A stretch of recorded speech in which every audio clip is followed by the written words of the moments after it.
नमस्कार. दैसर दीपक ठाकूर प्रेझेंट दत्ताराम घुगे यांचा विशेष वृत्तांत रोटरी क्लब ऑफ दैसर यांनी आयोजित केलेल्या दैसर पोलीस ठाणे सायबरची कार्यशाळा याचा रिपोर्ट देत असताना सध्याचं हे नववर्ष 2025 AI क्रांती. AI क्रांती म्हणजे कृत्रिम बुद्धिमत्ता संगणक विज्ञानाचाच एक भाग आहे. आपण जर पाहिलं तर आता हे जे कृत्रिम बुद्धिमत्ता म्हणजे जी सध्या रोबोट स्वरूपातली, पण आज भारताने कृत्रिम बुद्धिमत्तेची उपयुक्तता ओळखून सर्वांगीण विकासाची पावले उचललेली आहे. भारताला नवकल्पना नीतिमत्ता जागतिक स्तरावर अग्रेसर सक्षम बनवायचे. त्यासाठी देशातील 4 कोटी विद्यार्थ्यांना कृत्रिम बुद्धिमत्तेचे शिक्षण देण्यात येणार आहे. आर्टिफिशियल इंटेलिजन्स म्हणजे माहिती तंत्रज्ञानातील कृत्रिम प्रज्ञा आणि बुद्धिमत्ता. आणि आता तरी आपण सर्वांनी डिजिटल साक्षर होऊया, काळाची गरज आहे. पण सायबर क्राईम ज्या आपल्याला संगणकामध्ये AI क्रांतीमध्ये जी आपल्याला हे सायबरचे जे काही गुन्हे वाढत आहेत त्यात आपल्या फसवणूक होत आहे, त्यासाठी आपण वेळीच सावधान व्हायला पाहिजे असा इशारा दैसर पोलीस ठाण्याचे वरिष्ठ पोलीस निरीक्षक, राष्ट्रपती पदक पुरस्कार विजेते अशोक होनमाने साहेब, त्याचबरोबर पोलीस निरीक्षक राम पोटे आणि विशेषतः दैसर पोलीस ठाण्याचे सायबर सेलचे प्रमुख अंकुशराव दांडगे जे आपले API आहे, त्यांच्याबरोबर महिला API श्रद्धा पाटील यांनी रोटरी क्लब ऑफ दैसरच्या समाज कल्याण केंद्रामध्ये जे आपण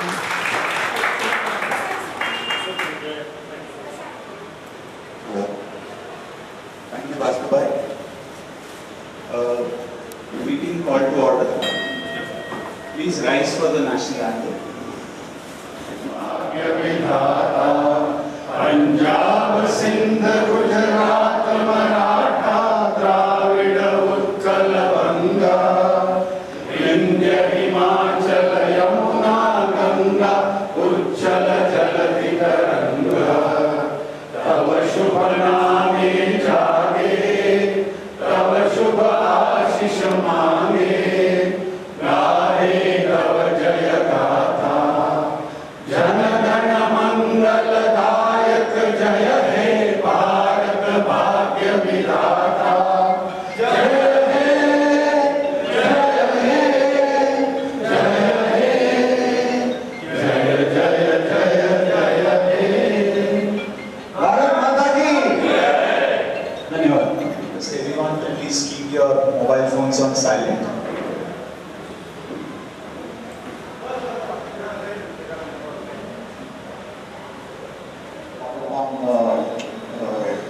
PDG sir, to please escort the dignitaries to stage. Senior Police Inspector Poteji.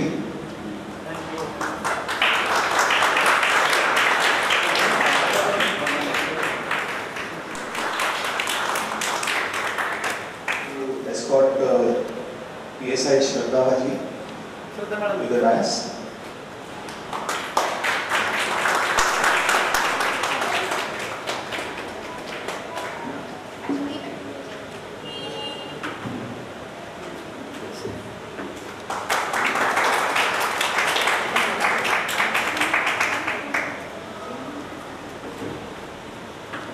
Ankushi and Honmani ji are on the way. I request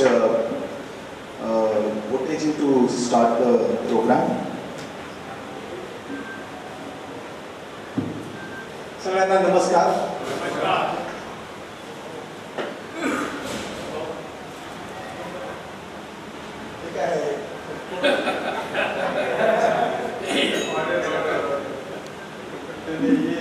court चालू है ऐसा.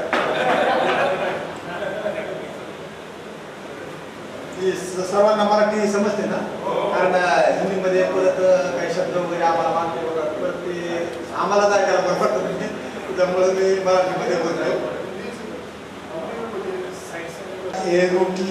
क्लब ऑफ दहिसर पर्टिक्युलरली यांनी जो हा प्रोग्राम ठेवलेला आहे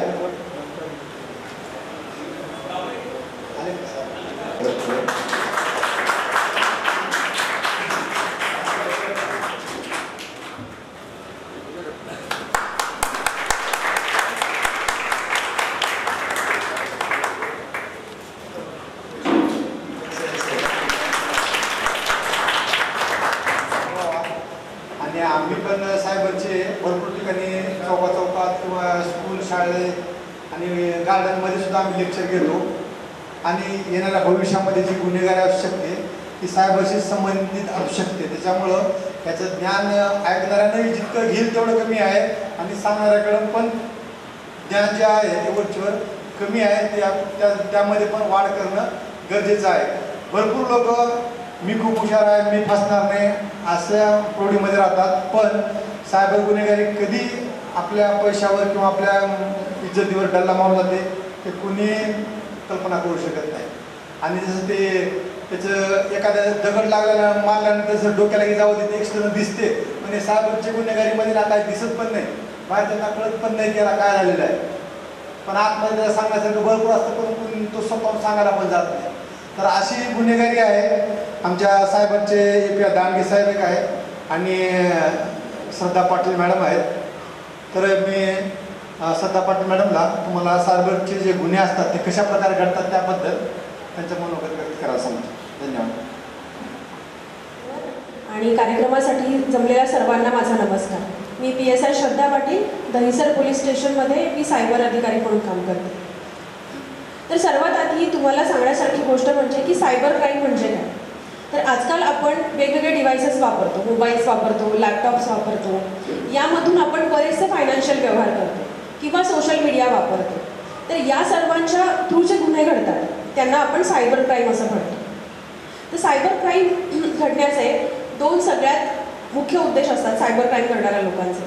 पहिलं तर आहे तुम्हाला घाबरवणं आणि दुसरं आहे तुम्हाला कुठल्या तरी गोष्टीची लालच दाखवणं. आणि त्यांचं फायनल एम काय आहे, तुमच्याकडून कुठल्याही पद्धतीने पैसे मिळवणं. सगळ्यात आधी सर्वांनी ही गोष्ट लक्षात ठेवा की कुठलाही सायबर क्राईम जेव्हा होतोय तेव्हा त्या सायबर क्राईमचं मुख्य उद्दिष्ट हे कुठल्या तरी प्रकारे तुमच्याकडून पैसा घेणं हेच आहे. त्यामुळे हे जे सायबर क्रिमिनल्स आहेत ते तुम्हाला दोन गोष्टींमध्ये फसवतात. पहिली गोष्ट म्हणजे एक आहे भीती. आता मी तुम्हाला सायबर क्राईमची वेगवेगळी उदाहरणं सांगणार, त्यातून तुम्हाला कळेल की भीती कशी दाखवली जाते. अगदी साधी गोष्ट, एक मेसेज तुमच्या मोबाईलवरती येतो की तुमचं इलेक्ट्रिसिटीचं बिल पेंडिंग आहे आणि तुम्ही हे बिल भरलं नाही तर रात्री तुमची इलेक्ट्रिसिटी कट होणार आहे. तुम्ही बिल भरलेलं असतं, समोरच्या व्यक्तीने फोनवरून मागितलेली बँकेचे डिटेल्स, OTP अशी माहिती त्यांना देतो आणि याच्या थ्रू आपल्याशी फ्रॉड होतो. सो हे मेसेज जे आपल्याला येतात बरेचदा आपल्याला असं वाटतं की हे मेसेज ऑथेंटिक आहे, कारण आपल्या टाटा पॉवर असेल, अदानी असेल, ज्याची आपली इलेक्ट्रिसिटी आहे तिथूनच आपल्याला मेसेज आलेला असतो. त्या नावाने तसा नाव दिसत असतं आपल्याला व्हॉट्सॲपवरती, त्यामुळे आपल्याला असं वाटतं की ऑथेंटिक आहे. पण अशा प्रकारचं कोणतंही ऑनलाईन ट्रान्झॅक्शन करताना तुम्ही 2 वेळा पडताळणी करा. सगळ्यात महत्त्वाची गोष्ट ही आहे. आपलं काय होत आहे की घाई खूप होते आपल्याकडून की आपण पटकन घाबरतो. तसं बघायला गेलं तर समजा एखादा दिवस इलेक्ट्रिसिटी कट झालीच तर फार मोठा फरक पडणार आहे का? नाही. किंवा इलेक्ट्रिसिटी कट करायची असेल तर आधी येऊन आपल्याला नोटीस दिली जाते, हे सगळ्यांना माहिती आहे. पण त्यावेळी ती गोष्ट आपल्या लक्षात येत नाही, कारण हे सायबर क्रिमिनल्स जेव्हा समोरून आपल्याशी फोनवर बोलतात तेव्हा ते इतक्या प्रोफेशनली बोलत असतात की आपल्याला त्यांची गोष्ट खरीच वाटते. ही झाली खूप छोटी भीती. दुसरं, तुम्हाला फोन केला जातो की तुमचा मुलगा, मुलगी, तुमचं नातेवाईक आणखी कोणी असेल त्याला आम्ही किडनॅप केलं, किंवा आम्ही पोलीस बोलतोय, आम्ही पोलीस आहोत कुठेतरी किंवा CID आहोत, कुठल्या तरी डिपार्टमेंटचं नाव घेतलं जातं आणि तुमच्या मुलाला, मुलीला एका खूप मोठ्या केसमध्ये आम्ही पकडलंय आणि तुम्हाला जर त्याला या केसमधून सोडवायचं असेल तर तुम्हाला एवढी रक्कम आम्हाला द्यावी लागेल. आणि मग तुम्हाला एक रडण्याचा वगैरे आवाज पण ऐकवला जातो आणि प्रत्येकाला असंच वाटतं की मॅडम वो मेरे ही लड़के का आवाज था, वो मेरे ही लड़की का आवाज था. आणि मुलं कुठे असतात? कामावर कुठेतरी असतात किंवा शाळेत गेलेली असतात. पण ते लोक तुम्हाला बोलण्यात एवढं गुंतवतात की आपण साधा एक फोन करून कन्फर्म करावं आपलं मूल कुठे आहे हा विचारही आपल्या मनामध्ये येतो. आणि जेव्हा सगळं होऊन जातं ते आपल्याला पैसे पाठवायला सांगतात, लोकांनी अक्षरशः RTGS वगैरे करून लाखो रुपये अशा केसेसमध्ये पाठवलेले आहेत. आणि ते पेमेंट झाल्यानंतर दुसऱ्या सेकंदाला लोकांच्या लक्षात येतं की आपल्यासोबत फ्रॉड झाला. मग यात काय होतंय, आपल्याकडून खूप घाई आणि खूप भीती दाखवली जाते आपल्याला. सो या भीतीपासून वाचणं हे आपल्याच हातात आहे. आता तुम्ही बघताय मोबाईलवरही रिंगटोन येते. आता मोबाईल आपण कुणालाही फोन केला की सगळ्यात पहिल्यांदा ऐकवलं जातं. अशा प्रकारे तुम्हाला भीती दाखवली जात असेल तर पैसे देऊ नका, बरोबर. तर याची गरज कशामुळे भासायला लागली, तर त्याचं हेच कारण आहे. दुसरं इम्पॉर्टंट गोष्ट मी सांगितलं, सायबर क्रिमिनल्स दुसऱ्याच्या इम्पॉर्टंट इमोशनसोबत खेळतात लोकांच्या. ते आहे आपलं लालच, जास्त पैसे कमवण्याचं लालच, कमी वेळामध्ये जास्त परतावा मिळवण्याचा लालच. तर यामध्ये सगळ्यात जास्त मोठा होणारा फ्रॉड जो आहे तो आहे इन्व्हेस्टमेंटसाठीचा. वेगवेगळे ॲप्स बनवले जातात किंवा तुम्हाला व्हॉट्सॲप ग्रुप्समध्ये ॲड केलं जातं, ज्यात तुम्हाला असं सांगितलं जातं की तुम्हाला ट्रेडिंगची ट्रेनिंग मिळते. आणि तुम्हाला ट्रेडिंग म्हणजे माहिती आहे ना, शेअर मार्केटमध्ये पैसे कसे गुंतवायचे याची तुम्हाला ट्रेनिंग मिळेल. आणि त्यानंतर तुम्ही आमच्या या ॲपमध्ये पैसे गुंतवा, तुम्हाला त्याचा परतावा मिळेल. आणि सुरुवातीचे काही दिवस तुम्हाला परतावा दिलाही जातो. जोपर्यंत तुमची इन्व्हेस्टमेंट छोटी असते, हजारांमध्ये असते, तोपर्यंत तुम्हाला काही परतावा दिला जातो. आणि एकदा त्या क्रिमिनल्सना हा विश्वास बसायला लागला की ही व्यक्ती आपल्याला पैसे देऊ शकते, की ते तुम्हाला परतावा देणं बंद करतात. आणि मग ते तुम्हाला वेगवेगळी कारणं द्यायला लागतात की आता हा IPO ओपन होणार आहे, हा IPO तुम्ही विकत घेतला तरच तुम्हाला आम्ही पुढचे पैसे देऊ, किंवा तुम्ही काहीतरी चुकीचं ट्रान्झॅक्शन केलंय, चुकीच्या अकाउंटला पैसे पाठवले. असं करत करत ती अमाऊंट खूप मोठी होत जाते. आणि जेव्हा अमाऊंट आपल्या आवाक्याबाहेर जाते तेव्हा आपल्याला हे जाणवतं की हा सायबर फ्रॉड आहे. आमच्याकडे जे येणारे कंप्लेनंट्स आहेत त्यात आम्ही हीच गोष्ट बघितलेली आहे की जोपर्यंत आपण जी रक्कम देतोय ती आपल्या आवाक्यात आहे तोपर्यंत कुणालाच असं वाटत नाही की आपल्यासोबत सायबर फ्रॉड होतो. प्रत्येकाला अपेक्षा असते की ही रक्कम मला कधी ना कधी परत मिळणार आहे. पण जेव्हा ती रक्कम असं होतं की त्यांनी मागितलेली रक्कम आता आपण देऊच शकत नाही कुठल्याच पद्धतीने, तेव्हा ती व्यक्ती आमच्याकडे येते हे सांगायला की आमच्यासोबत सायबर फ्रॉड झालेला आहे. जॉबचं लालच, सहज घर बसल्या तुम्हाला वर्क फ्रॉम होम मिळेल आणि तुम्हाला काम काय करायचं आहे फक्त, तर तुम्हाला एका टेलिग्राम ग्रुपमध्ये ॲड करणार, त्याच्यावर तुम्हाला काही व्हिडिओ पाठवले जाणार किंवा काही लोकेशन्स दिले जाणार आणि फक्त याला लाईक करा, फक्त हे एवढं शेअर करा तुम्ही तुमच्या सोशल मीडियावर आणि आम्ही तुम्हाला पैसे देणार. आणि मग आता तुम्ही एकदा दोनदा शेअर करता, मग तुम्हाला पैसे येतात, कधी 1000 येतील, कधी 2, 5000. आणि त्यानंतर ते तुम्हाला सांगतील की आता पुढची टास्क आहे की तुम्ही यात 5000 रुपये गुंतवले तर आम्ही तुम्हाला 10,000 रुपयांचा परतावा देऊ. आणि यात माणूस गुंतत जातो. एकदा 5 दिले, त्याचे 7 आले, मग ते 7 टाकले, त्याचे 10 आले. मग आपली पण अपेक्षा वाढायला लागते की हे पैसे येत आहेत म्हणजे ऑथेंटिक असेल असा आपलाही विश्वास बसतो आणि मग त्यामध्ये आपण जास्तीत जास्त पैसे गुंतवत जातो. आणि याच्यामध्ये अडकणारी मोस्टली तरुण मुलं आहेत. त्यामुळे तुम्ही बऱ्यापैकी सिनियर सिटीजन्स इथे आहात. तुमची मुलं जर असं काही करत असतील तर प्लीज मुलांना तुम्ही ही गोष्ट सांगा. पत्र येतात तुमची रिक्रुटमेंट झाली आहे, तुम्हाला 10 लाखांचं पॅकेज मिळेल, अमेरिकेत जायला मिळेल वगैरे वगैरे. पण हे सगळं फेक असतं आणि त्याबद्दल मग तुमच्याकडून पैशांची मागणी केली जाते.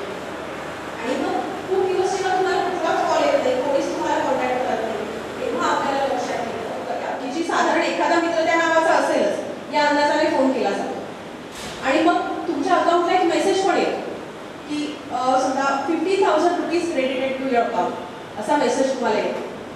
आणि त्यानंतर ती व्यक्ती तुम्हाला पुन्हा फोन करते आणि तुम्हाला सांगते की मला ना 10,000 पाठवायचे होते, मी चुकून 15,000 पाठवले होते. पण तिथे हे आपण कधीच व्हेरीफाय करत नाही की जो मेसेज आपल्याला आला होता क्रेडिटचा, पैसे क्रेडिट झाल्याचा, तो मेसेज एका नॉर्मल फोन नंबरवरून आलेला होता, पर्सनल फोन नंबरवरून. आपल्याला बँकेचा जो मेसेज येतो तो कधीच पर्सनल फोन नंबरवरून येणारा मेसेज नसतो, बरोबर आहे. बँकेचं काहीतरी वेगळं नाव असतं बरं. SBI असेल तर SBI- समथिंग येणार, ICICI वगैरे येणार. आणि आपण अकाउंटमध्ये व्हेरीफाय करत नाही. समजा कोणी सांगितले पैसे आले तर आपण एकदा आपलं गुगल पे उघडून बघायला पाहिजे की खरंच पैसे क्रेडिट झालेले आहेत किंवा नाही. पण आपण हे व्हेरीफाय करत नाही आणि आपण सहज एका गोष्टीला फसतो. अशा वेळी आपण पटकन घाबरून जातो, आपण इमोशनल होतो की बापरे समोरच्याला गरज असेल कदाचित आणि आपण सहजपणे पैसे पाठवतो. सो असे मी तुम्हाला सांगायला गेले तर 20, 25, 50 प्रकारचे सायबर फ्रॉड आहेत. हे तर मी तुम्हाला खूप लिमिटेड उदाहरणं सांगितली जी खूप कॉमनली आजकाल आमच्याकडे येत आहेत.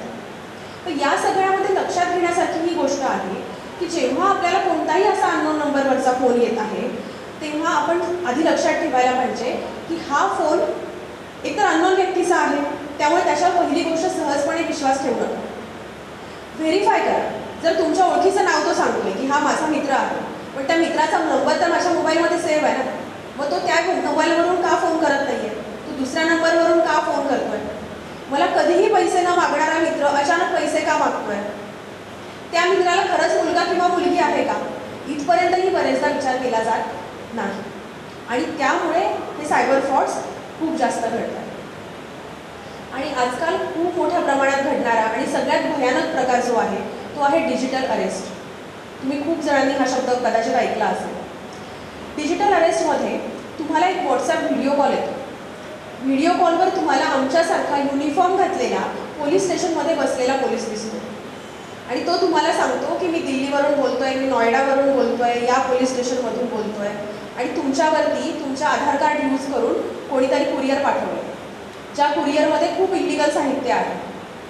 आणि मग ते तुम्हाला डॉक्युमेंट्स पण पाठवतात. तुम्हाला नोटीस असते तुमचं नाव टाकलेली की तुम्हाला या डिपार्टमेंटकडून नोटीस दिली जात आहे, तुमची प्रॉपर्टी जप्त केली जाईल आणि तुम्हाला डिजिटली अरेस्ट केलं जाईल. मग ती व्यक्ती तुम्हाला सांगते की तुम्ही आता मोबाईल समोरून किंवा तुमच्या लॅपटॉप समोरून हलायचं नाही. जर तुम्ही इथून हल्लात तर आम्ही जवळच्या लोकल पोलीस स्टेशनला फोन करून तुम्हाला अरेस्ट करायला लागेल. आणि त्याला त्यांनी डिजिटल अरेस्ट असं नाव दिलं. ॲक्च्युली डिजिटल अरेस्ट असा कोणताही प्रकार कोणत्याही कायद्यात लिहिलेला नाही. हा शब्द प्रचलित होण्याचं कारणच सायबर क्राईम आहे.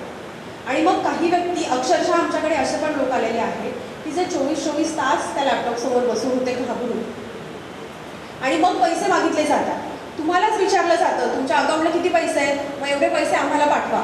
मग आम्ही हे व्हेरीफाय करणार, हे पैसे आम्ही व्हेरीफाय करणार की हे गुन्ह्यात वापरले गेलेले आहेत का, आणि मग आम्ही तुम्हाला परत देणार. आणि आपण काहीही विचार न करता खूप घाबरून सहजपणे हे पैसे समोरच्या व्यक्तीला देऊन टाकतो आणि त्यानंतर त्या व्यक्तीचा फोन लागत नाही आणि मग आपल्याला कळतं की आपल्यासोबत सायबर फ्रॉड झालेला आहे. सो माझी तुम्हाला सगळ्यांना विनंती आहे, त्यांनी तुम्हाला पाठवलेले डॉक्युमेंट तुम्हाला कितीही ऑथेंटिक वाटत असले तरी प्लीज एकदा येऊन पोलीस स्टेशनला व्हेरीफाय करा ते खरं आहे किंवा खोटं आहे. आम्ही तुमच्या मदतीला बसलेलो आहोत. तुमच्या सगळ्या शंकांचं आम्ही तिथे निरसन करू. पण अशा प्रकारच्या कोणत्याही फ्रॉडला तुम्ही फसू नका. मोबाईलवर येणाऱ्या कोणत्याही लिंक्स असतील, अननोन लिंक, व्हॉट्सॲपवरती आपल्याला अनेक अननोन लिंक्स येतात, अननोन नंबरवरून येतात. किंवा कधी कधी आजकाल एक नवीन प्रकार जास्त सुरू झाला आहे. तुम्हाला तुमच्या मैत्रिणीच्याच व्हॉट्सॲपवरून एक मेसेज येतो, मित्राच्या मैत्रिणीच्या व्हॉट्सॲपवरून, आणि ती तुम्हाला मेसेज करते की माझा एक कोड होता व्हॉट्सॲपचा, तो चुकून माझ्याकडून डिलीट झाला आहे माझ्या फोनवरून, तर तो तुझ्या फोनमध्ये दिसत असेल आत्ता, तर तो फक्त मला सांग. आणि तो जो कोड असतो तो कोड काही नाही तर एक OTP असतो, ज्यावर क्लिक केल्यामुळे तुमचा फोन हॅक होतो. आणि तो मेसेज तुम्हाला तुमच्या फोनवर कशामुळे आला, कारण तुमच्या मैत्रिणीचं मित्राचं पण व्हॉट्सॲप हॅक झालेलं, त्यांना आला कारण त्यांचंही व्हॉट्सॲप कुठेतरी हॅक झालेलं. ही चेन आहे आणि ज्या चेनच्या थ्रू ते तुम्हाला मेसेजेस येतात आणि मग तुमचं व्हॉट्सॲप हॅक होतं. आणि व्हॉट्सॲप हॅक झाल्यानंतर तुमचा कंट्रोल पूर्ण फोनचा कुणाकडे आहे, त्या व्यक्तीकडे आहे, सायबर क्रिमिनलकडे आहे.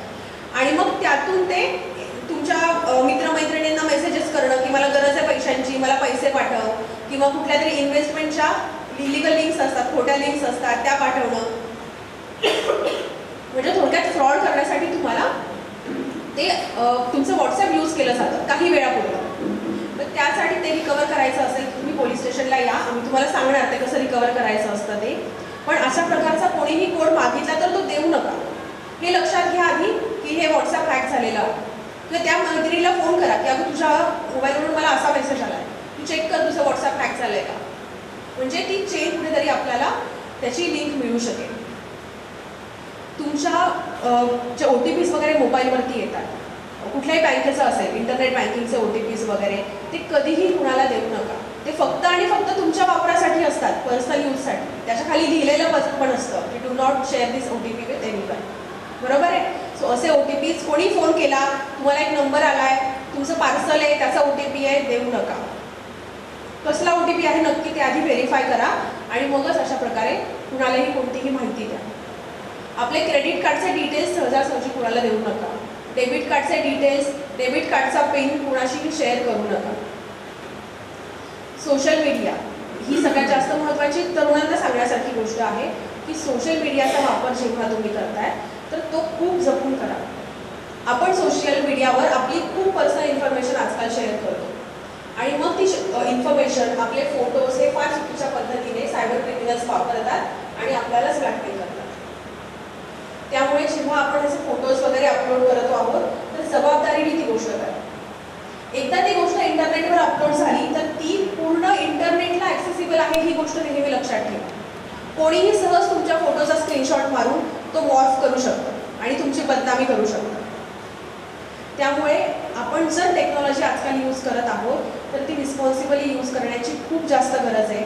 हे सर्वांनी लक्षात घ्या.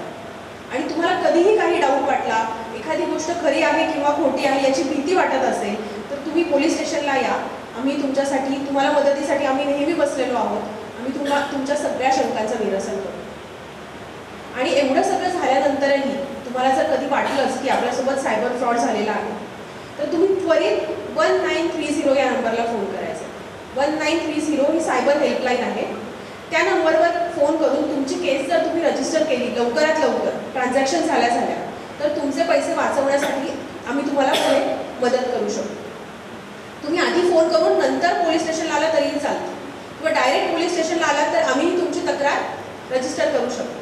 सो जे तुम्हाला लवकरात लवकर करणं शक्य आहे ती गोष्ट तुम्ही आधी करा. किंवा cybercrime.gov.in सर्वांनी लक्षात ठेवा. आम्ही पॅम्फलेट पण इकडे लावून जाऊ तुमच्या इथे. cybercrime.gov.in अशी वेबसाईट आहे. 1930 नंबर कधी लागला नाही तर त्या वेबसाईटवरही कंप्लेंट तुम्हाला लॉन्च करता येईल आणि त्यानंतर तुम्ही पोलीस स्टेशनला येऊन त्याचा फॉलोअप घेऊ शकता. तेव्हा प्लीज तुम्ही जर टेक्नॉलॉजी, मोबाईल्स या गोष्टींचा वापर करताय तर खूप जपून करा आणि सायबर क्राईमपासून वाचा. थँक्यू.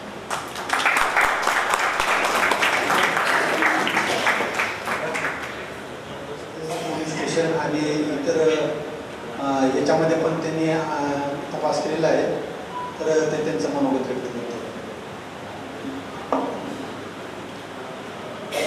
आदरणीय व्यासपीठावर माननीय दहिसर पोलीस स्टेशन उपमी मनमाने साहेब, रोटरी क्लबचे सर्व मान्यवर, या ठिकाणी हा खरंच वापरण्याचा कार्यक्रम आज आपण कमी दिवसात अरेंज केला आणि खूप मोठ्या संख्येने आपण जर पोहोचलं नाही तर आपण त्या कुरिअरचा कंपनीचा फोन नंबर तिथनं घेतो.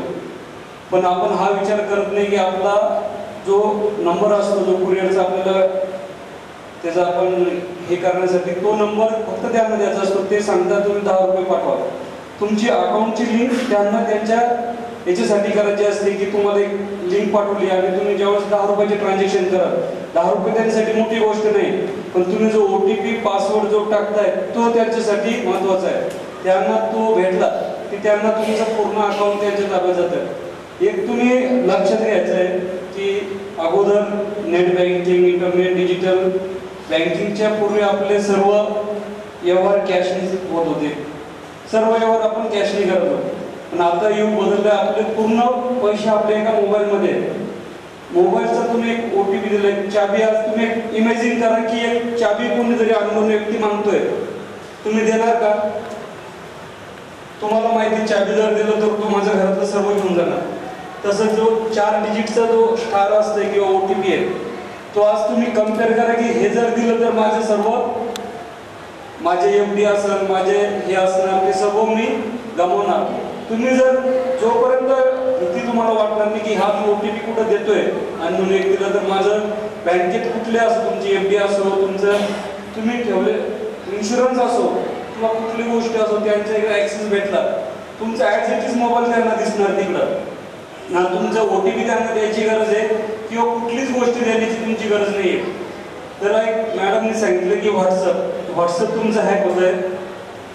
मॅडमने सांगितलं आमच्याकडे या, पण मी सांगतो की आज जर तुम्ही इथंच ती गोष्ट समजून घेतली, तुमच्या मित्राचं वगैरे व्हॉट्सअप हॅक झालं, पोलीस स्टेशनला तुम्हाला यायची गरज नाही आहे. व्हॉट्सअपच्या सेटिंगमध्ये जर जाऊन तुम्ही हेल्प म्हणून तुम्ही तिथं क्लिक करा. हेल्पमध्ये परत हेल्प सेंटर येणार, हेल्प सेंटर नंतर परत कॉन्टॅक्ट अस येणार. तर हे माझं जर हॅक झालं तर मी दुसऱ्या कोणाच तरी मोबाईलवर ह्या गोष्टी करायच्या आहेत त्याच्यामध्ये जो मोबाईल हॅक झालाय तो मोबाईल नंबर तिथे इन्सर्ट करायचा आहे. त्याच्यानंतर नाव, ईमेल आयडी आणि please deactivate my mobile number. जसा तुम्ही मेसेज तिकडे जाणार तसं ते तुम्हाला एक तिकीट नंबर जनरेट होणार आणि त्याच्यातनं तुम्हाला तो 24 तासात तुमचा जो मोबाईल आहे, तुमचं सिम कार्ड आहे त्याच्यावर एक हे येणार, व्हेरिफिकेशन कोड येणार आणि परत तुम्ही तुमचं लॉग इन करणार. पण त्याच्यापूर्वी तुम्ही ही गोष्ट तुम्हाला अनेक support@whatsapp.com. व्हॉट्सअप खूप लोकांचं हॅक होतं. आमच्याकडे भरपूर लोक येतात, ते आम्ही तात्काळ त्यांना ती मदत करतो आणि ते सेम डेला त्यांचं व्हॉट्सअप चालू होतंय. आता एक 3 गोष्टीवरच खरं सायबर फ्रॉड होत आहे. गरज, लालच आणि भीती. भीती एक अशी असते की एक फोन येतो कुठेतरी तुम्हाला, आज तुमचं ATM बंद होणार आहे किंवा क्रेडिट कार्ड बंद होणार आहे. ठीक आहे, बंद झालं तरी आपल्याला एक आपण एवढे म्हणजे मुंबईकर किती जर झालं तरी आपल्याला एक 2 किलोमीटरच्या आतमध्ये आपली बँकिंग आहे आणि जर आपली ब्रांच आपण ज्या ठिकाणी राहतो त्या ठिकाणी नसेल तर तुम्ही ती ब्रांच तुम्ही अंधेरी क्लास किंवा साऊथ बॉम्बे तुमची ब्रांच असणार तर ते तात्काळ आपण ज्या एरियामध्ये जातोय लगेच आपले 100-200 मीटरवर किंवा 1 किलोमीटरच्या सर्व ब्रांच आहे. तर त्या ठिकाणी त्या पहिलं ते काम करायचं की आपलं अकाउंट तिथं ट्रान्सफर करून आपल्या एकदम जवळच्या कुठं काय जर झालं तर आपल्याला त्या अकाउंटला नियरेस्ट होऊन जाईल रीच करता पाहिजे. काय होतं एक जीवार करतं माणूस की आपली आता खूप दूर ब्रांच तिथं जायचं कसं म्हणून तुम्ही सर्व असं सही झालंय. आता डिजिटल आयडीचं सांगितलंय त्या लोकांना तुमचं काहीच माहित नसतंय, फक्त त्यांना नाव वगैरे तुमचं कुठेतरी फेसबुकमधून कोण कसे काय याचे समजतं. थोडेफार ते सोशल इंजिनिअरिंग करून तुमची माहिती घेतात आणि तुमच्याकडनंच येणार तुमचा मुलगा कुठे आहे काय आहे, तुम्ही सांगणार तो बाहेर गेलाय, तुम्ही सर्व माहिती पुरवतात. त्यांच्याकडे काहीच माहिती नसते. एक तर माणूस म्हणजे त्यावेळेस आपली मेंटॅलिटी असं होते ना, मुलगा कोणीतरी पकडलाय तर एक लक्षात ठेवायचं की पोलीस जर कोणाला पकडायचं तर आम्ही काय सांगून जात नाही कधीच. आम्हाला पकडायचं तर आम्ही नियर बाय पोलीस स्टेशनला जाणार, त्यांची मदत घेणार आणि पकडणार आणि कुठलं हे त्याला जी काय असेल ती कायदेशीर प्रक्रिया पूर्ण करणार. पण ते फसवणारे आवाज ऐकवतात, मम्मी बचाव, पप्पा बचाव, त्यावेळेस असं वाटतं की हा आपलाच कोणाच तरी कोणाचाच आवाज आहे म्हणजे. आणि त्यावेळेस काही विचार न करता अशा वेळेस तात्काळ पोलीस स्टेशनला जर आलं किंवा आपल्या कोणाला सांगितलं तर ती वेळ तुमची एकदा कळली आणि तुम्ही फोन वगैरे लावले तर तुमचं जो फसवणूक होणार आहे किंवा तो काहीतरी पैसे पाठवणार आहे तो होणार.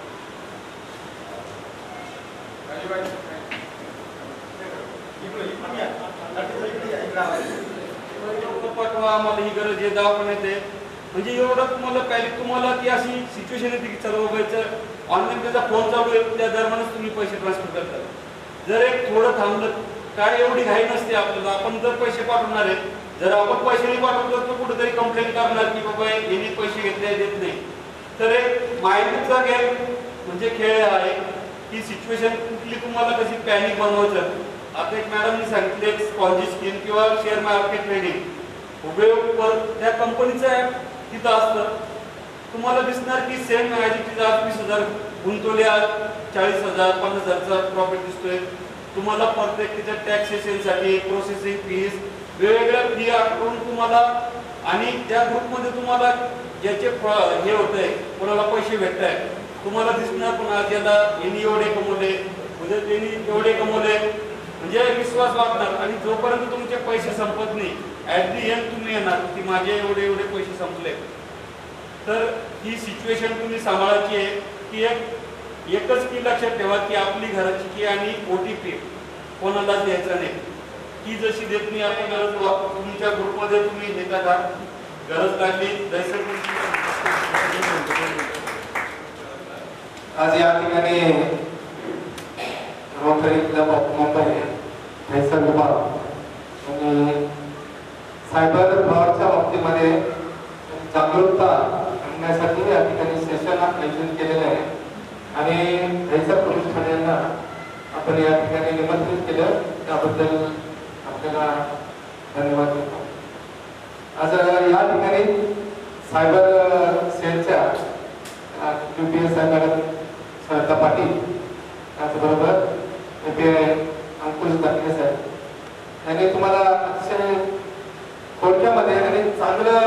मार्गदर्शन केलेलं आहे की जेणेकरून हे मार्गदर्शन तुमच्या दैनंदिन जीवनामध्ये हे सर्वांना उपयोगी येणार आहे.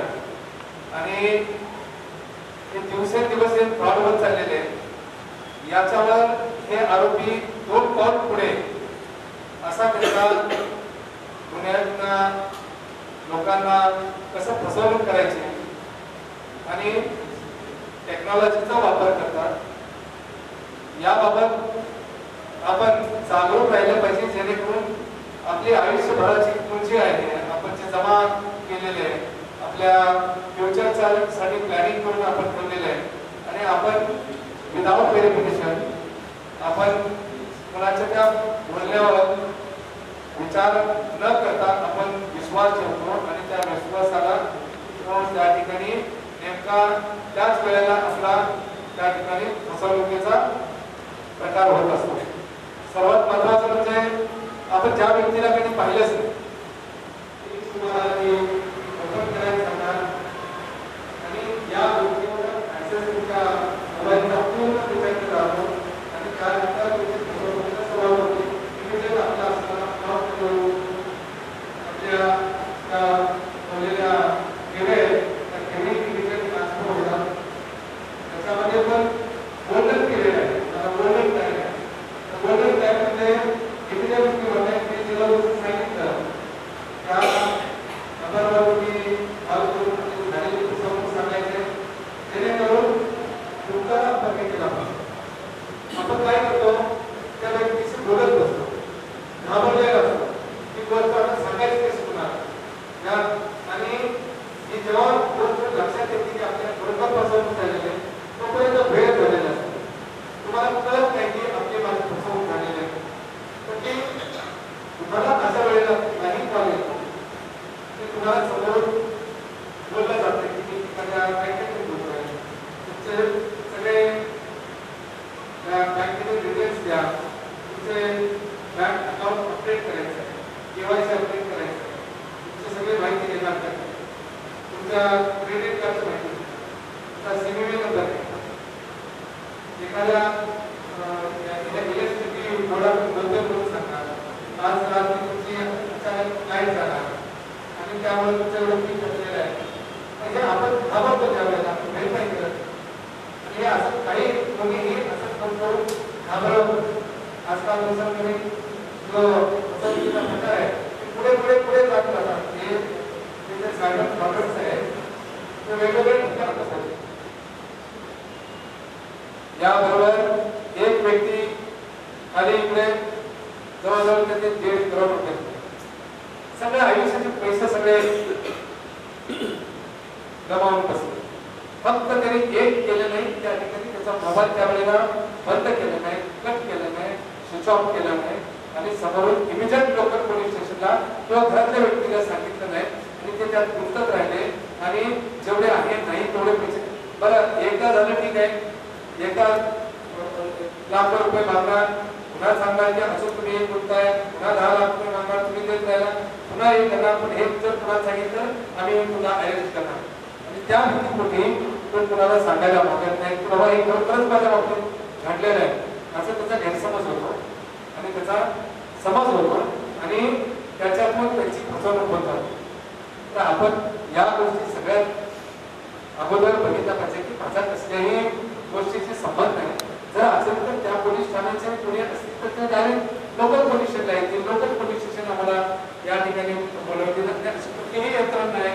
आता तुम्हाला माहिती आहे की नवीन कायदा जो आहे BNS कायदा भारतीय न्याय संहिता त्यामध्ये आपल्याला कसं कुठेही करता येत नाही. लोकल आम्ही जरी असलो तरी तुम्हाला पहिलं बोलवून तुम्हाला नोटीस द्यावं लागतं. तुम्हाला कुठल्याही अशा व्यक्तीला 7 वर्षापर्यंत सजा असणाऱ्या व्यक्तीला तुम्ही अटक करू पण शकत नाही.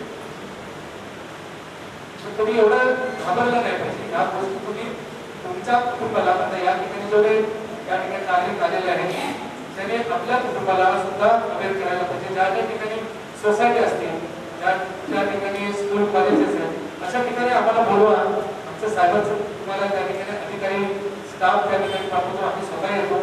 लोकांची फसवणूक ही थांबली पाहिजे झाली नाही पाहिजे. त्याच्यावर एकच उपाय आहे तो म्हणजे तुमच्यामध्ये जागरूकता आणणे. लोकांच्या मध्ये या अशा गुन्ह्यांना प्रतिबंध करण्यासाठी जागरूकता आणणे आणि या सायबर गुन्ह्यांना आळा घालणे. आणि जर घडला चुकून तर पोलीस ठाण्यामध्ये त्याची दखल घेतली जाते, गुन्हे दाखल केले जातात.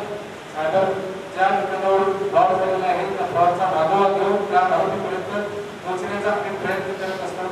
तर आपण कुठलीही तुम्हाला समस्या असेल, कुठलीही अडचण असेल तर पहिल्या लोकल पोलीस स्टेशन आहे ना, आमच्याकडे सायबर विभाग आहे, तो आम्ही आमचा फुल ऍक्टिव्ह आहे याचा पोलीस स्टेशनचा. त्याचबरोबर काहीतरी तुम्हाला इमिजिएट तुमचं जर चुकूनच जर झालं तुमच्याकडून नकळत तर तुम्ही 1930 फोन केला पाहिजे. 1930 हा नंबर तिची हेल्पलाईन आहे, ती सायबर हेल्पलाईन आहे. त्याच्यावर तुमची फसवणूक झालेल्या बाबत तुम्ही सुद्धा माहिती दिली तर तुमचे ज्या बँकेला पैसे दिलेले आहेत संबंधित बँकांचे नोडल ऑफिसर नेमलेले आहेत, त्या नोडल ऑफिसरला इमिजिएट कळवलं जातं. ते इमिजिएट तुमचे पैसे स्टॉप करतात आणि ते जेवढे पैसे आहेत ते तुमच्या अकाउंटवर सेफ राहतात. आणि जरी पुढच्या अकाउंटवर गेले तर ते विड्रॉ व्हायच्या अगोदर ते सुद्धा ते स्टॉप केले जातात. म्हणून सध्या हा गोल्डन जो टाइम आहे तो तुम्ही सगळ्यांनी साधला पाहिजे.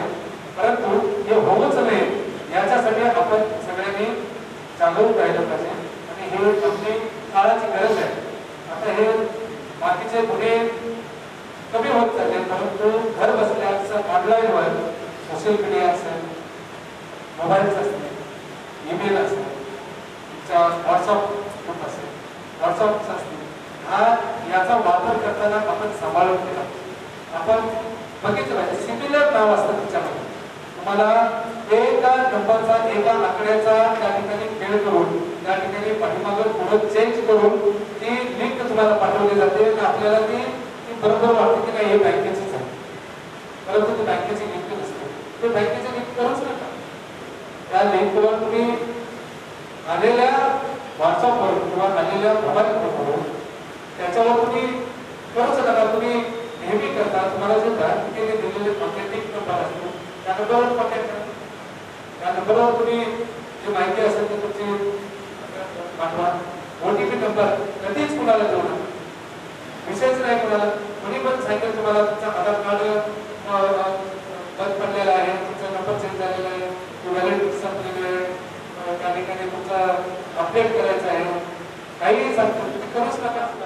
किंवा जेवढे थोडं अमाऊंट टाकायला सांगा, तुम्हाला सांगा की या तुमच्या फंडमध्ये तुमचे एवढे पैसे गुंतवलेले आहेत, त्या फंडमध्ये एवढे गुंतवलेले आहेत, हे ग्रुपमध्ये त्यापासून यामध्ये पैसे गुंतवलेले आहे तुम्ही सांगणार आणि तुमचे हे पैसे आज गुंतवलेले उद्यामध्ये एवढी वाढ झाली तर तुम्हाला बरोबर कॅल्क्युलेट करून तुम्हाला दाखवणार.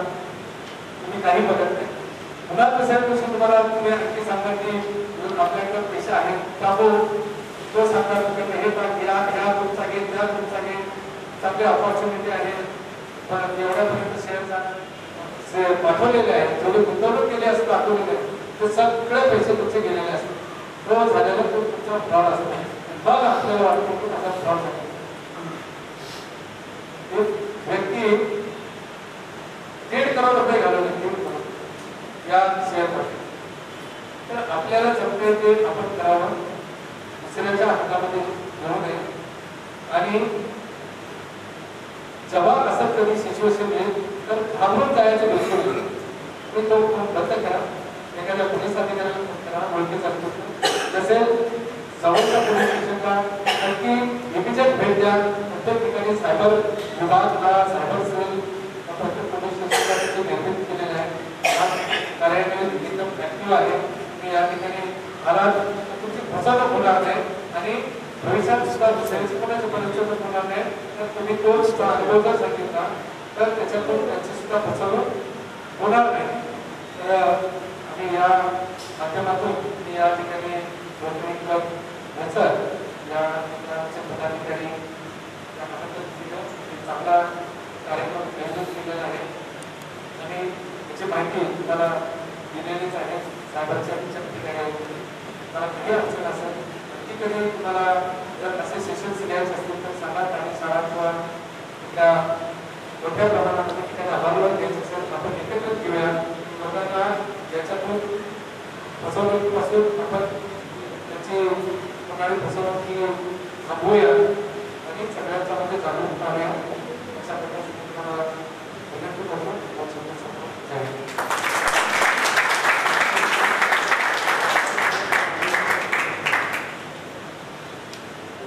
श्रद्धा जी ने अंकुश जी ने और जी ने बताया, तो जो मेरा जो केस है जो 8 दिन से जो चल रहा है, मैं जितना भी गाइडेंस बता रहा हूँ जो हुआ है, मैं मस्जिद मंदिर में पूजा का बिजनेस करता हूँ.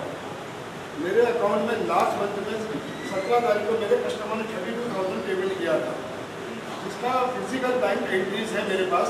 यूनियन बैंक से आया, इंडस बैंक में, दोनों फिजिकल मेरे रेगुलर कस्टमर्स है. दिल्ली में लास्ट महीने में 19 तारीख को एक दिन कंप्लेन डाला कि उसके UPI फ्रॉड हुआ है. लास्ट मंथ कंप्लेन डाला था, ये महीने की 15 तारीख को मेरा अकाउंट फ्रीज कर दिया without any information, without any notice. मैं फिर इंडस बैंक में गया, भाई क्या रीजन से मेरा अकाउंट फ्रीज हुआ है जानने के लिए. तो उन्होंने मुझे प्रिंट आउट निकल के दिया कि आपका 32,000 का फ्रॉड एंट्री आई है. तो मैंने चेक किया मेरा अकाउंट, तो मेरा क्लाइंट का पेमेंट था. मैंने उनको बताया मेरा रेगुलर क्लाइंट का है, तो मैं उनको स्टेटमेंट ला के दे सकता हूँ. तो उन्होंने बोला कि भाई आप साइबर सेल में कॉन्टैक्ट करिए. थैंक्स अंकुश जी, जिन्होंने बहुत अच्छे से ट्रीट किया मुझे. पहले तो मुझे डर था कि भाई मैं जा रहा हूँ, मैं पुलिस चौकी मतलब क्या उल्टा सवाल लग रहा है, और बहुत उन्होंने अच्छे से गाइडेंस किया कि ये सब मेल ID से आप इस पर अपडेट करिए.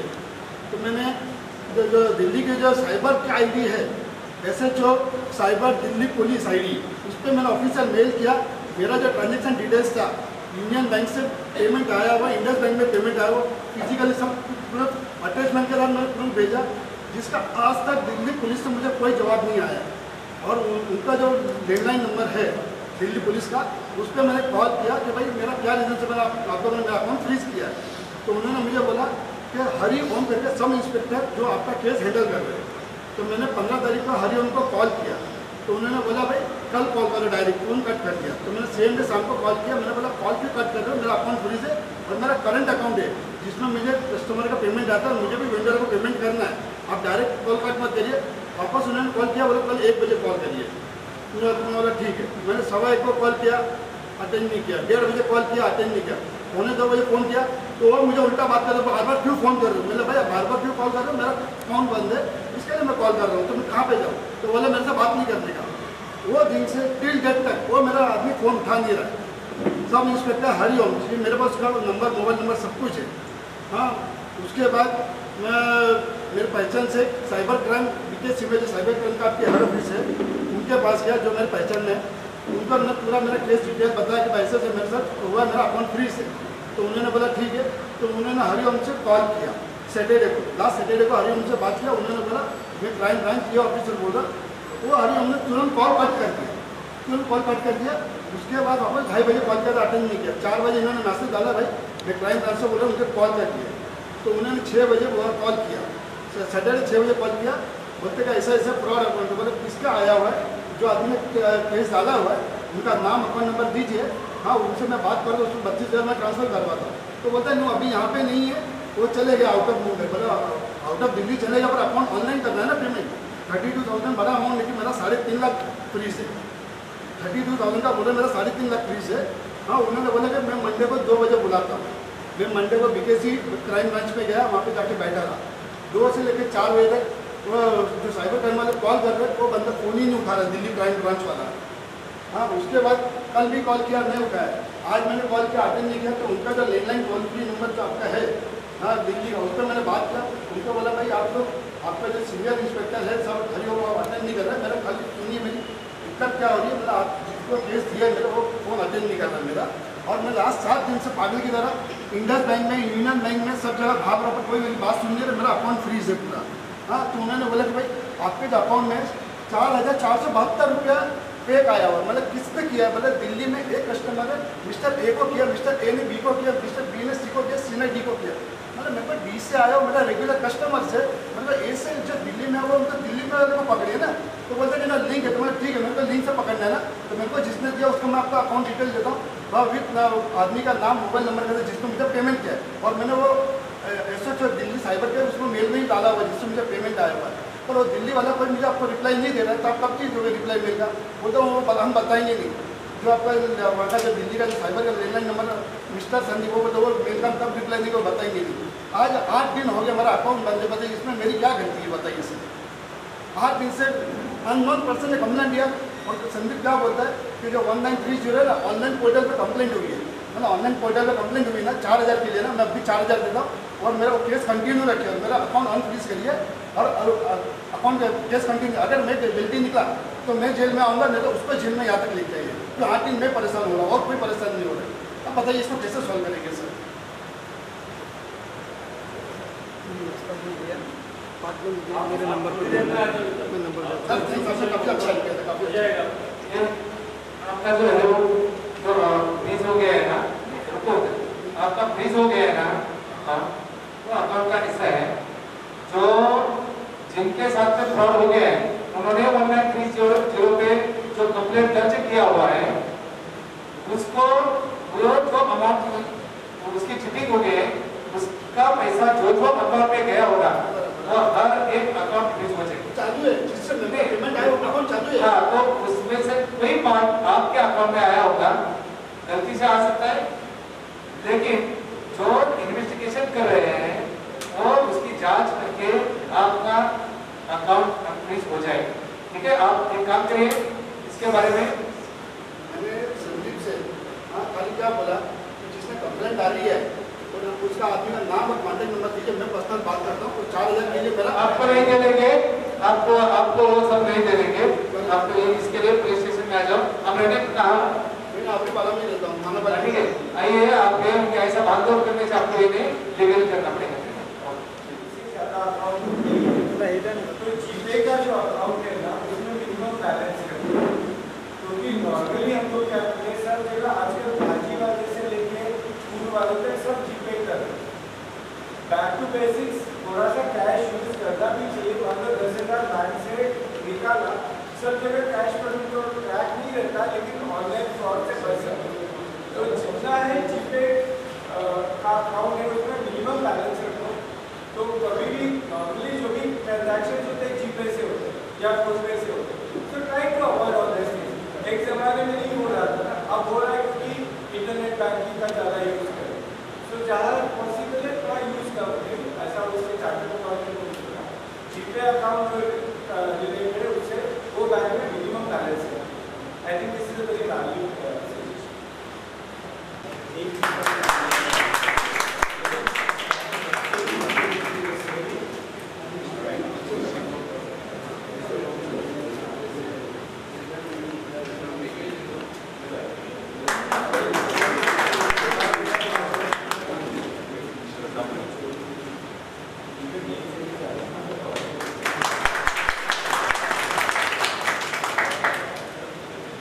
सबका धन्यवाद। कुछ भी जरूरत हो दरअसल को याद कीजिए। मेरी सर्विस बहुत अच्छी है और अभी सबने बोला डांट के सामने बहुत अच्छा हेल्प किया, डांट के सामने बहुत अच्छा हेल्प किया। हमारे हर कोई स्टाफ और हमारे जो अधिकारी है, हमारे सीनियर सब काम कोई स्टेशन ये जो भी आएगा उनको पहले बैठने के बाद चाय कॉफी से हम पूरा उनका कंप्लेंट सुनते हैं और जब तक उनका सेटिस्फैक्शन नहीं होता है, अगर नहीं होता है तो फिर सब बात में उनसे बात करते हैं। तो हमारे यहाँ पर आएंगे तो आपको हर ऑफिसर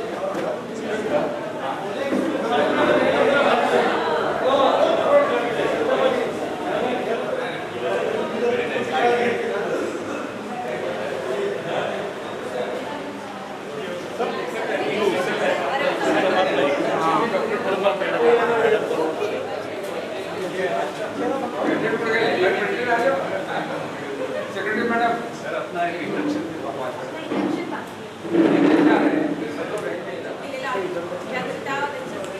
सायबर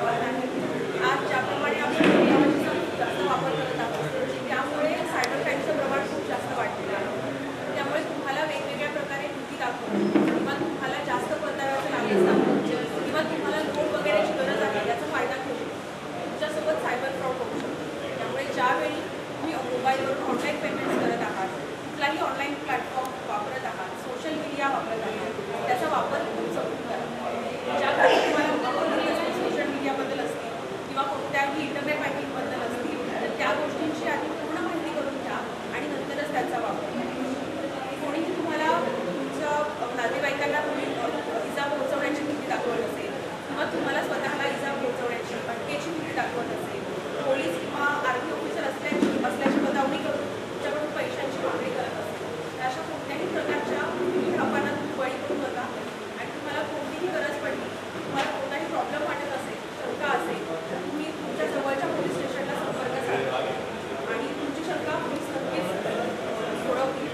आणि जर तुमच्यासोबत घेतल्यानंतरही सायबर फ्रॉड झाला तर 1930 या क्रमांकावर फोन करा. 1930 या क्रमांकावर तुमची सायबर तक्रार नोंदवली जाईल आणि त्यावर लवकरात लवकर कारवाई केली जाईल. थँक्यू.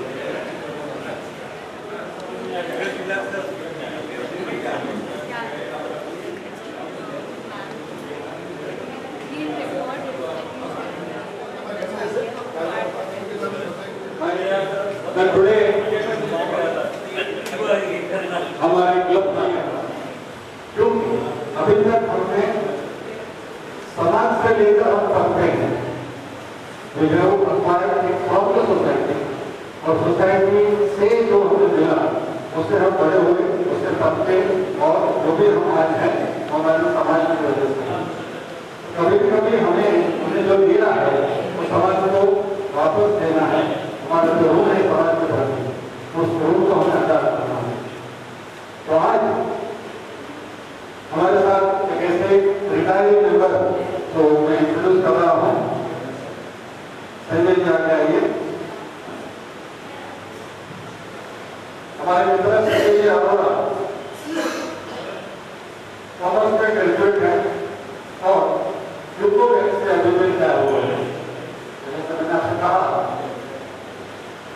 रिटायरमेंट के बाद उन्होंने भी ठान ली है कि मेरा समय है मैं सामाजिक कार्य के लिए उपयोग करूँगा.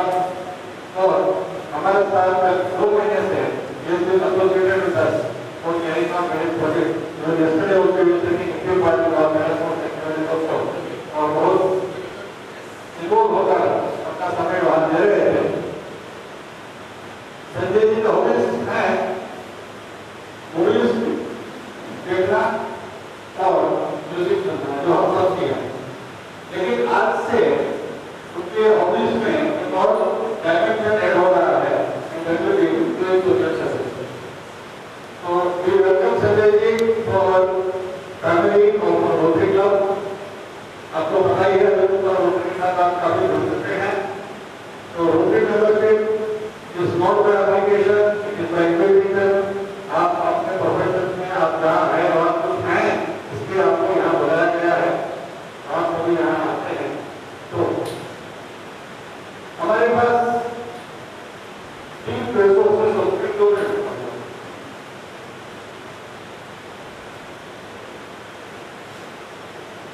हमारे पास समाज से लेने के लिए 3 चीजें होती है. संस्कृति, संपत्ति और कीर्ति.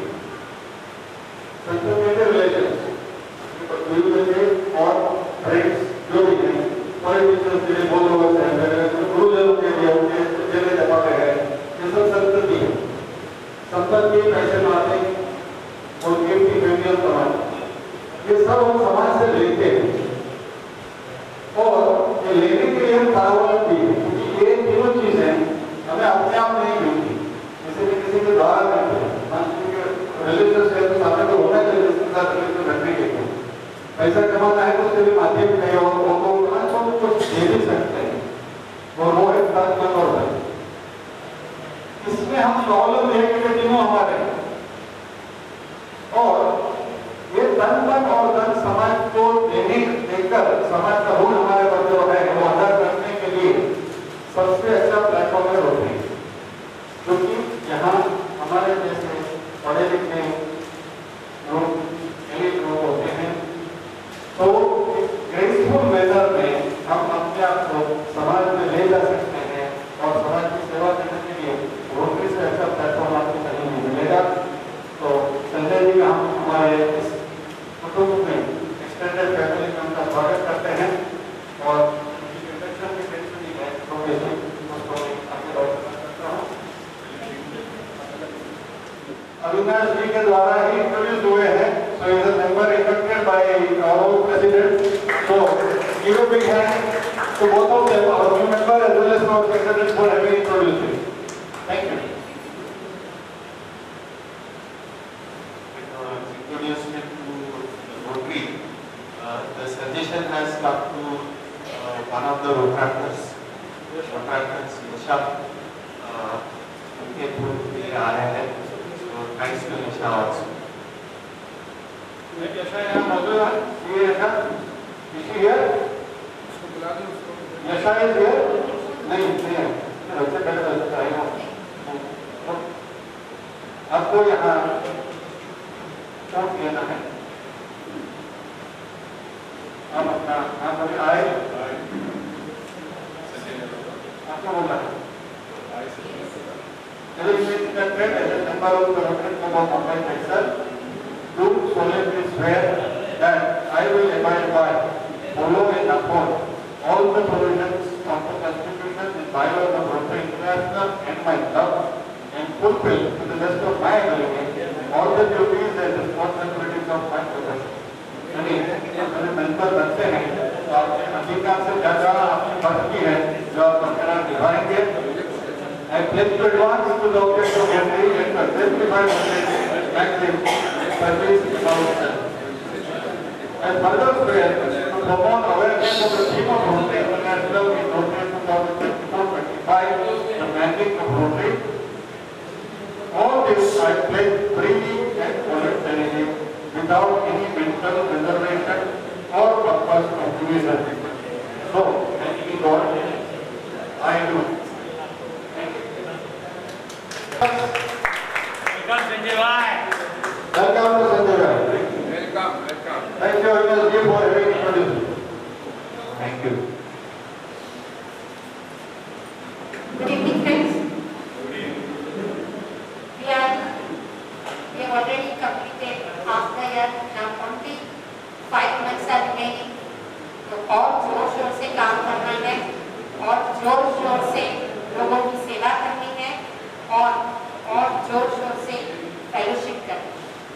तो फ्रेंड्स, अगले 5 महीने हम बहुत सारे फेलोशिप्स करेंगे और ह्यूमैनिटी के काम भी करेंगे. ये मंथ के एंड में लास्ट बोर्ड में ऐसे सुझाव आए थे कि अगर हम सैटरडे बोर्ड मीटिंग रखते हैं तो many senior members can not attend. तो this time we are planning कि हमारी next board of meeting will be on 29, मतलब next Wednesday. It will be at PD मसानी's office. No? Yes, no confirm. It is not yet confirmed. Okay. But it will be hosted by Rotarian Bhaskar Joshi, and venue and date will be once again will be informed. Now for the happy moments, आज मैं सबसे पहले birthday के पहले anniversaries announce करना चाहूँगी क्योंकि हमारा एक यंग कपल है. कहाँ के बीवी है ना? हाँ. On 18th January, we had anniversary of Akshay and Masuri. Please आ जाओ. अक्षय मेरा नोट बोट. मैंने दोनों को देखा तभी मैं बहुत खुश हो गई क्योंकि आज दोनों बिग फ्रेंड और एनिवर्सरी है. एक ही मिलेगा आधा काट के खाना है.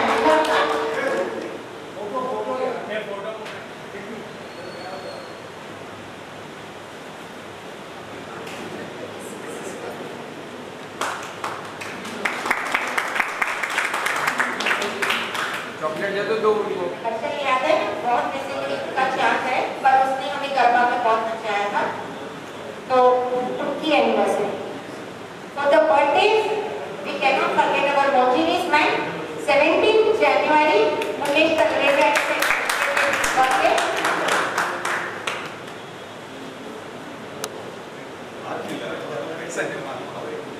क्या देख रहे हो?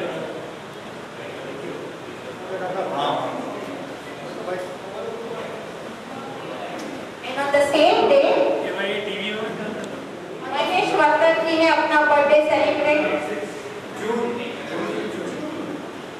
तो मानसी वर्धन का 25 जनवरी. हाँ हमारा सनशाइन बॉक्स आपके लिए वेट कर रहा है थोड़ा सा. Yes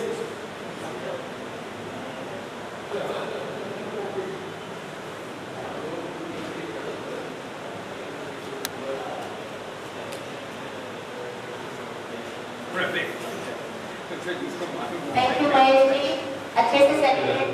being a wonderful audience for today's session on we thank everyone sitting here for being a wonderful audience on today's session on awareness of cybercrime. Thanks to our PT Sir Ramu sir for gracing the occasion. Our sincere thanks to our distinguished guests from the police station. They have left, but nevertheless in absentia we can always thank them. SPI Ashok Mani sir, AGI Ankush Gangani sir, PI Ram Poti, PSI Shraddha Patil madam for having given us a lot of clarity on cybercrime and its increasing menace which is affecting our society. Their guidance and suggestions as to how to be more alert and careful will surely help us a lot. Thanks to past President Bhaskar Bhai for administering the vote ceremony and inducting our new member Sanjay Agrawal into our seat. Welcome sir to our Dattaram Punjaji Ghuge, D. Thakur present. नमस्कार.